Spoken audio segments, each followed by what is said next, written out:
সূর্য উঠেছে রে, কি সুন্দর সূর্যটাই উঠেছে আকাশে। আমি মোবাইল থিয়া গাছ কাটাছি, ভিডিও বানাইতাছি। ওই আল্লাহ তুমি হইও রাজি, হইও রে খুশি। লাইক শেয়ার যেন করে সবাই বেশি বেশি। লাইক মানে কি? লাইক মানে কি? লাইক মানে একটু টাচ করে দেওয়া। লাইকের চিহ্নটা যদি একটু লাইক করে টাচ করে দেন, তো এটা বোর্ডের মতো একটা বোর্ড দেওয়া আর কি। সাপোর্ট মানে সাপোর্ট করলেন আপনি যে না ভিডিওটা ভালো, এটাকে বলা হয় লাইক। আর শেয়ার মানে কি? আরেকজনের কাছে শেয়ার করে দিলেন।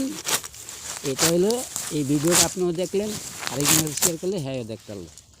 এটাকে বলা হয় শেয়ার। মানে ওই যে একা একা খায় না, এই খোঁজলা আবার একটু আরেকজনে দেয়নি, যেমন একটু দে খোঁজে, তো খোঁজলে আর একটু দেওয়ান লাগেনি।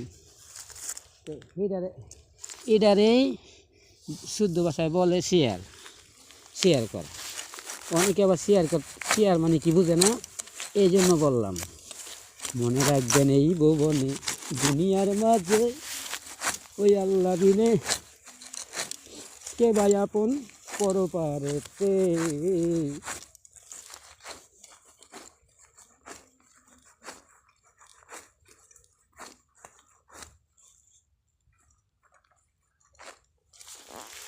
সূর্য উঠেছে রে সূর্য। দেখেন সারা জীবন কান্নাকাটি করলো, সূর্য আকাশে কেউ উড়াইতে পারবে না।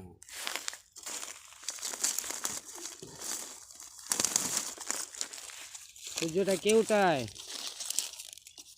সূর্য আল্লাহর ইশারা ব্যতীত, আল্লাহর ইচ্ছা ব্যতীত সূর্য ওঠে না। আল্লাহ চাইলে কি না পারে? আল্লাহ চাইলে সব পারে। কস্তুরি কাটতাছি, গাছ কাটতাছি, এই জন্য একটু কথা অন্যরকম হয়ে যায়, একটু মনে নেবেন না। মোবাইলটা রাইখা নিছি মাটিতে, আর কাজ করতেছি হাতে। কারণ বিকাল হয়ে যেতেছে গা, রাত্রের ভিডিও দিলে কিছু দেখা যায় না, খালি শোনা যায়। এই জন্য একটা লং ভিডিও করতেছি। দয়া করবেন সবাই, ভোটটা দিবেন আমায়, লাইক শেয়ার। সরি ভোট বলা ঠিক না, তবে এটা ভোটের মতোই সিস্টেমটা আর কি, যে আপনার বুড়ো আঙ্গুল দিয়ে আপনি একটু টাচ করে দিলে এটা সাপোর্ট হয়ে যায়, যে ভিডিওটা ভালো আমি সাপোর্ট করব, এটাকে সাপোর্টও বলা যায়।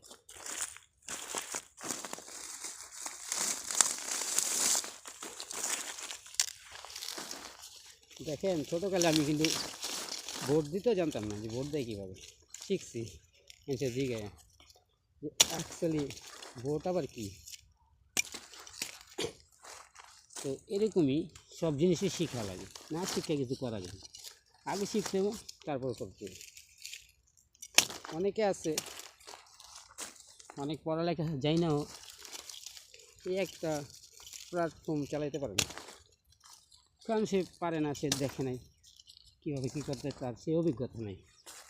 কাজের একটা অভিজ্ঞতা থাকতে হয়, অভিজ্ঞতা ছাড়া কোনো কাজ করা যায় না।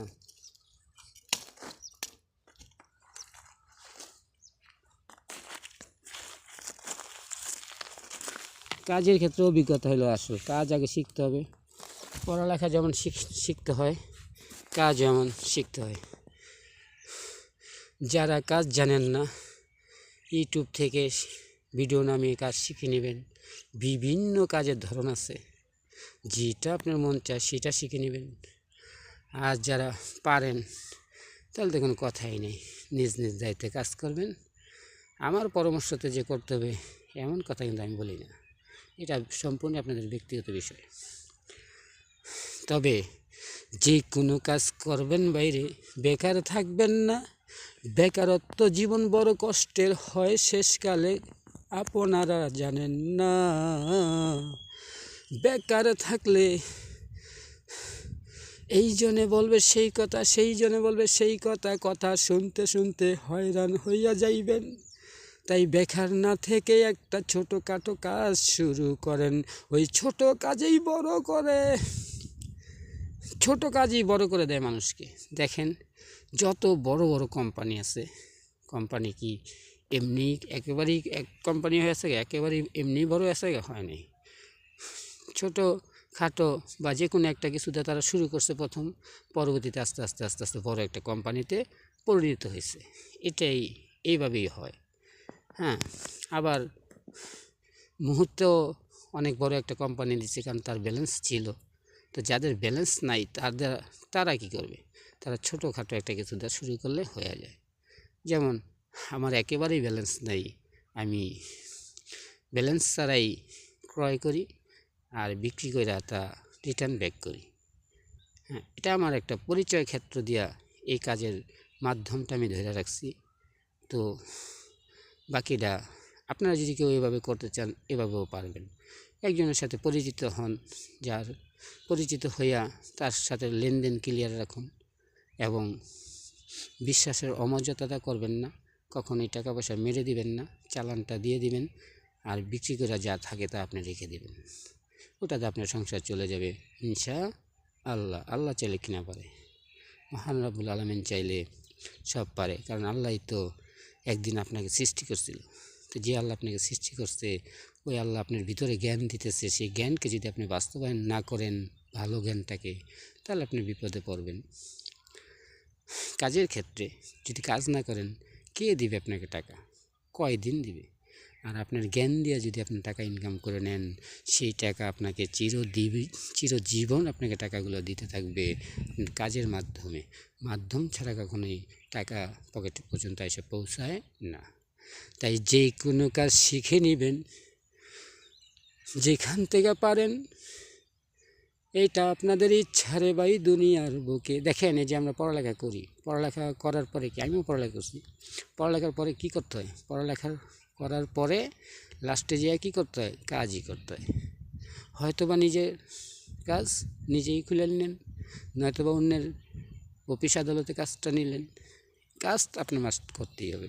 তো পড়ালেখার পাশাপাশি যদি কেউ গাছ লাগায়, কেউ মুরগা পালে, হাঁস পালে বা ছোটোখাটো একটা ব্যবসা করে আবার ব্যবসা পড়ালেখা করে, তাইলে তার জন্য ভালো হলেও দরিদ্রতার ক্ষেত্রে যাদের আছে তাদের কথা বাদ, কারণ তাদের তো আছে, যাদের নাই তাদের কথা বলি। তো এইভাবে কইরা করতে করতে করতে করতে একটা লোক একদিন ধনীতে পরিণত হয়ে যায়। ছোট হইতে কর্ম করলে কিছু কিছু টাকা যদি সে আয় রাখে, যেমন 5 টাকা 10 টাকা, এটা কোনো ব্যাপারই না। 5 টাকা 10 টাকা করে যদি একটা লোক দৈনিক রাখে, হ্যাঁ, এক কাপ চা খেলে 10 টাকা চলে যায়। তো সেক্ষেত্রে 5 টাকা 10 টাকা করে যদি একটা লোক দৈনিক জমা রাখে, হ্যাঁ, 10 বছর পর তার কতগুলো টাকা হইতে পারে। কিছু কিছু বাচ্চা পোলাপাইন আছে, স্কুলের কথা কইয়া টাকা নিয়ে বাপ মার কাছ থেকে জমা করে রাখা, সেই টাকাই আবার বেশি বানায় বাপ মার হাতে দেয়। আছে, এমন অনেক ছেলে পেলে আছে। যদিও আমার জানা মতে নাই কেউ, কিন্তু আমার আইডিয়াতে বলে আছে। এই ধরনের লোক দুনিয়াতে আল্লাহ বানায় রাখছে, আছে, আমার বিশ্বাস হয়। আপনাদের হয় কি না কমেন্ট শেয়ারের মধ্যে আমাকে জানাইয়া দিবেন। কমেন্টের মধ্যে জানাতে পারবেন, শেয়ার করলে অন্য মানুষ জানতে পারবে, লাইক করলে আনন্দ পাবো। এবং আনন্দের জন্যই তো মানুষ ভিডিও তৈরি করে, যাতে অন্য একটা লোক দেখে আনন্দ পায়। তা আমি তো বেশি আনন্দ দিতে পারি না সবারে, দোয়া করবেন আমারও জন্যে। আমি দোয়া করি সবাই যেন দুনিয়াতে ভালো থাকে, এইটাই তো সবচেয়ে বড় আনন্দ। একজন ব্যক্তি যদি বিনা স্বার্থে দোয়া করে, এই যে দেখেন ভিডিওর ভিতরে আমি দোয়া করতেছি, এই দোয়াটা কি আমাকে কেউ টাকা দিবে, কেউ পয়সা দিবে? কেউ দিবে না। কোম্পানি দেয় কি দেয় না তাও আমি জানি না। নতুন অবস্থায় এই ভিডিওগুলো বানাইয়া ছাড়তেছি। যদি মহান রব্বুল আলামিন বলেন যে এই ছেলেটা বিনা স্বার্থে একদিন মানুষের জন্য দোয়া করছিল, আমি তার আজকে ক্ষমা করে দিলাম, জান্নাতি করে দিলাম, হইতে পারে এটাও আমার একটা নেকের কাজ। এই জন্যই তো বলি বাইরে দুনিয়ার ভুবনে কয়দিন আমরা বেঁচে থাকবো বলেন? কয়দিন? বড়াই যত কিছুই আমরা করি না কেন ভাই বোন, শুধু এইসব করে আমাদের কোনো লাভ নেই।